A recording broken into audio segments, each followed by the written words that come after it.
Story about the third Rebbe of Chabad, that Tzemach Tzedek. Tzemach Tzedek, he lived about 150 years ago. A Jew that he had a big pharmacy. And for whatever reasons it is, he got into debts and he lost all the money that he had. In addition to this, he had a daughter who had been married, and her husband abandoned her. That's called an aguna. And according to Judaism, a woman whose husband left her, either her husband went somewhere and they don't know where he is, he's dead, he's alive, or in any case, a woman whose husband did not give her a bill of divorce, but left her, whether because of death or because he just abandoned her, that woman can never get married. That's the law in Judaism. She's stuck. She can never get married until either it's ascertained that her husband is dead or that her husband gives her a bill of divorce. And so was with this poor pharmacist. He got into bad luck and he lost his money, and now his daughter also has this problem that she's an aguna. So his wife is nagging him, and his wife says, go to the Tzemach Tzedek. If I'm not mistaken, in the story, the Tzemach Tzedek was also a family member of his, some distant family. So at first he didn't really want to go, but he didn't have any other option. He was a religious Jew, but he wasn't a Chassid. Okay, so he went to the Tzemach Tzedek, and the Tzemach Tzedek said that there is a pharmacist. He went to the Tzemach Tzedek and he said, I have this problem, I lost all the money. So that before he could even finish saying, telling about so the Tzemach Tzedek, listen, there's a pharmacist in Berlin, I think, Berlin. And some city in Germany, I'm almost sure it was Berlin. There's a pharmacist in Berlin, and he advertised that he needs help. Go there and he'll hire you. So he said, thank you very much, and he walked out. And he ran to the train, got on the train to go back home to his wife to tell him. It didn't say in the story where exactly he lived, but anyways, it was a distance from Lubavitch. The Tzemach Tzedek was in Lubavitch. So he goes home, it's on the train, he slaps himself on the forehead. I didn't say anything about my daughter. I didn't say anything about my estranged daughter. Her husband left her.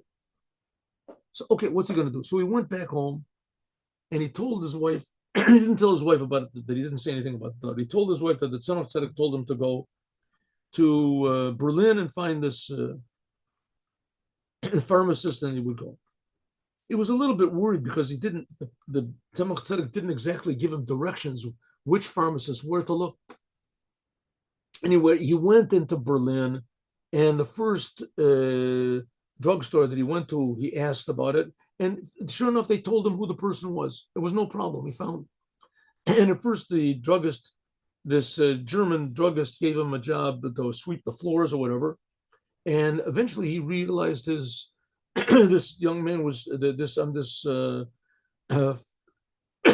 Jew, that he was talented and that he had potential. So he let him work behind the counter until finally he gave him a job more and more, and he really, really liked him.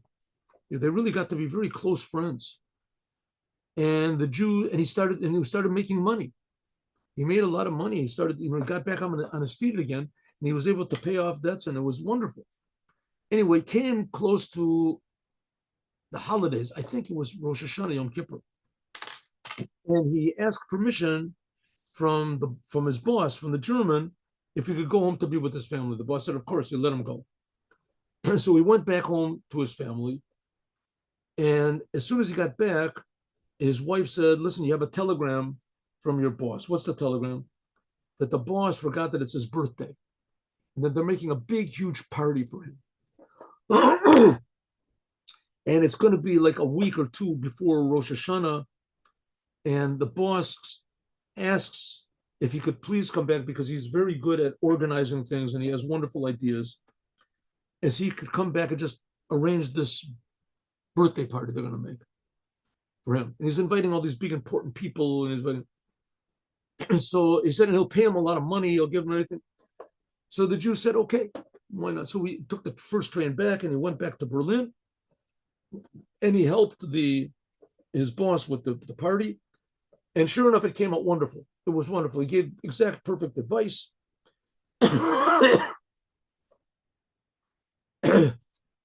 And perfect advice.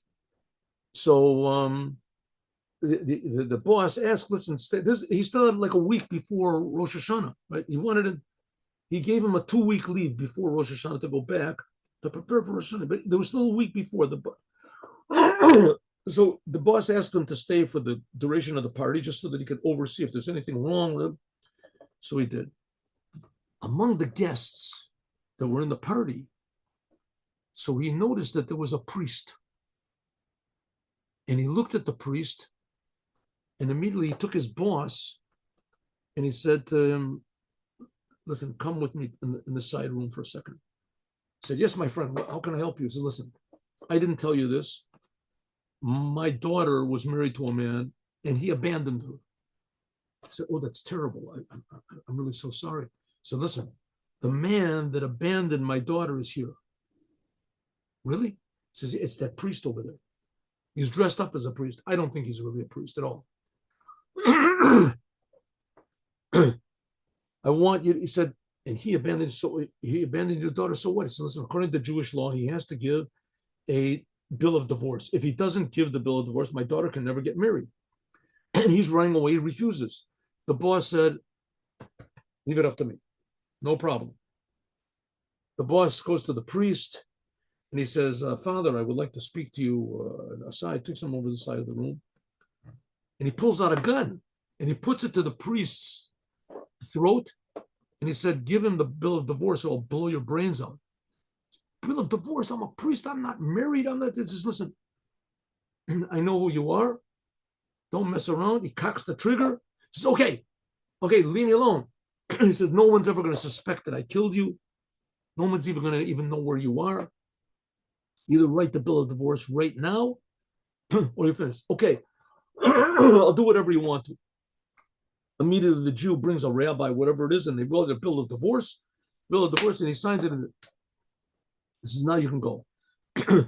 He brings 2 witnesses, Jewish witnesses, whatever you have to have for a bill of divorce. He brings it and he says it's a bill of divorce. And the boss thanks him very much. He thanks the boss. They remain good friends. He goes home for Rosh Hashanah. Suddenly he realizes what happened. That the Tzemach Tzedek sent him to this place. He didn't even tell the Tzemach Tzedek about his daughter. And the Tzemach Tzedek somehow or other knew what the problem was and what the solution was. And on the way, he made himself a good friend, right? And he got back on his feet financially. So we see that that's the whole talent of the tzaddikim, true tzaddikim, is that they can fix things up physically, spiritually, and Jewishly. Who knows if the main accomplishment of the story, in addition to the fact that he got his money back and he got his daughter back, but was his friendship with the Gentile pharmacist, that the world recognized that Jews are blessed people. Have a good day with Mashiach now.